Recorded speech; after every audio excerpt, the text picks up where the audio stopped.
Бул видеодон кийин сиз эч качан бул нерсени акчага сатып албайсыз. Колумдагы эмне десеңиздер, бул базардан алган прокладки.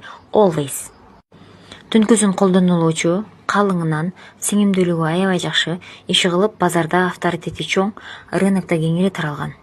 Экинчиси мощный упаковка менен кеңири таралбаган, анча-мынча айымдар билбеген прокладки. Күндүзгү колдонууга арналган. Упаковкасын көрдүңүздөр, штучно сатканда дагы ичине оңой менен чаң бактериялар кирбейт, ошондой эле анионовый чип менен. Бул анионовый чип бактерияларды өлтүрүп турат. Жана сыртындагы көрүнүш эле айтып турат, аба өткөрөт. Ал эми базардагыны карасаңыздар, көрүнүшүнөн эле синтетика. Мен муздак чайды куюп көрүп атам.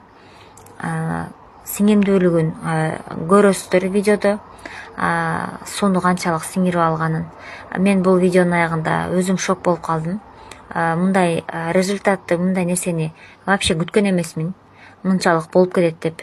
Аягына чейин көрсөңөр, силер дагы таң каласыңар. 30 секундадан кийин мына басып көрүп атам. Суусу былчылдап чыгып атканын көрүп атасыздарбы? Базардын прокладкесин сыгып дагы көрдүм. Прям аркы компаниянын прокладкесин үстүнө сыктым. Кир сыккандай эле суусу былжырап чыгып кетти. Мунун суусу чыккан жок. Катуу бассам жарылып кеткидей болуп атат, бирок суу чыккан жок. Ичинде былкылдап бир нерселер жүрөт. Муну базардыкын карасаңыздар жалпак эле жатып калды. Ичин ачып көрөлү, эмне бар экен. Памперс баарыбыз эле колдонобуз, Памперстин ичинде эмне болсо, бунун ичинде дагы ошол нерсе бар экен. Анан базардыкын карасаңыздар, ичи бир эле кабатта, Мында болсо эки кабат менен капталган. Сырткы кабаты таптаза ойдон турат да. Мына анионный чип бактерияларды өткөрбөйт. Мына дагы ички кабаты. Ичинде болсо кадимкидей памперстин ичине салынган каражат экен. Средство. Мынакей.